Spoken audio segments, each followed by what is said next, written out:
So in this video, we're going to begin exploring this concept of hydrostatic pressure. And whether you know it or not, this is something you've all experienced. So why is it dangerous to be in a plane? And why is it dangerous to be too deep in the water without scuba gear? And why is it super dangerous if you're really, really deep and even scuba gear wouldn't protect you? Okay.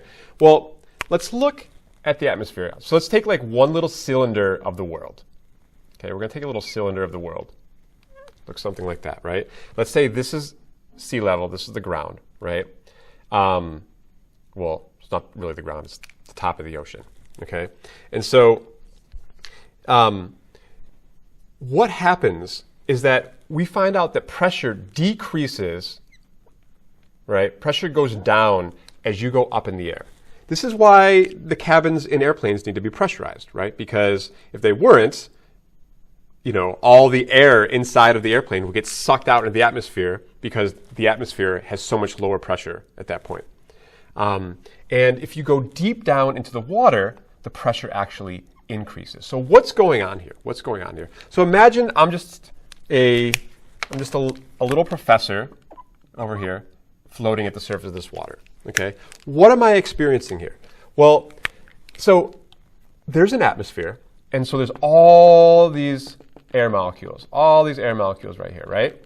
Okay, and those air molecules, they add up, right? I feel the gravitational weight of those, right? They're pushing down on me, right? And imagine like that they get a little bit more diffuse the higher you get up. So here it's super thick, right? Here it's in the middle, and then here there's just a few, up here there's just a few molecules, right? And so you can kind of see this in this next slide. This is the density of the atmosphere as a function of height. There's a bias for all air molecules to be located more towards the surface of the planet because of gravity, right? Gravity is kind of pulling them down. So there's going to be more here than there are going to be up here, right?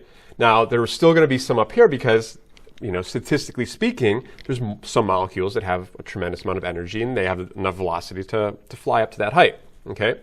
But this implies then that the pressure should be higher here because I am, under the weight of all of this atmosphere, okay? At this point, I'm under the weight of all of that atmosphere. That all adds up to create atmospheric pressure right here, 1 atmosphere. But the higher I get, if I get on start paragliding or something, right?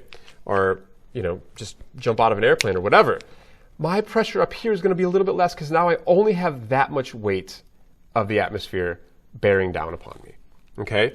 There's less stuff, right? Less molecules hitting and smacking my skin, okay?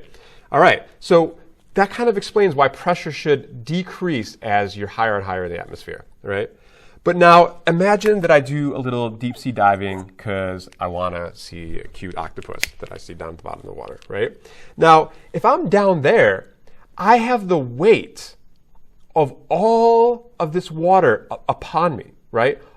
I have all this gravitational weight added up, right? This much chunk, that's a lot of water, right?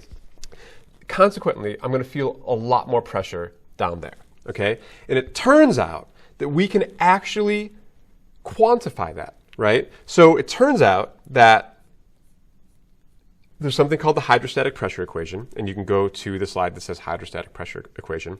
So it turns out that the pressure that I feel at any given depth,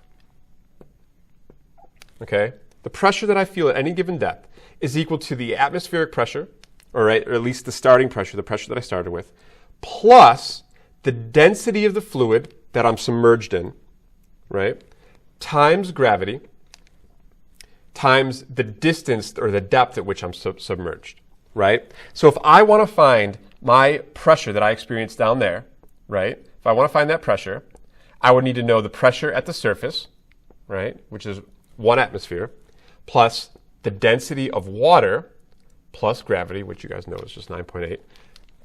I'm sorry, not plus, but times the depth that I'm down, right? Whatever that is. Let's say I'm down a kilometer, then it'd be a kilometer times that depth. okay? Then I would find out the pressure that I experience down there, okay? And so we can totally explore, what those pressures might be with the example of the blobfish, which is one of the ugliest creatures that we have ever come across in the history of the planet. In fact, I think there was some unofficial pageant for ugliest creatures on Earth, and the blobfish won as the ugliest. It's kind of sad because they're near and dear to my heart. They're kind of cute. But I encourage you guys to Google what a blobfish looks like when it's under pressure, deep in water, right? Because it is known for being able to survive at extreme depths. But what that means is that if I lift it up out of the water and I pull it out from those extreme depths, then it's not built for those lower pressures and consequently expands, and it looks like this really kind of ugly, unfortunate blobby situation that you're seeing down there. Okay, so anyways, it can survive at up to about 17 million pascals. How deep would you be able to find a blobfish? In other words, what is this D for this equation? Could you find a blobfish in the Mariana Trench? Okay, so here we go. I will just use this formula to calculate the depth with which this blobfish can withstand, right? So turns out he can survive, or she can survive, whatever. Well, it's Bob, so I guess he can survive a depth of, or at least a pressure of 17 million pascals, right? So that's going to be 17 times 10 to the 6 pascals, okay? And then he would be, the atmospheric pressure, the normal atmospheric pressure would be just 10 to the 5, right? As we know is atmospheric pressure, right?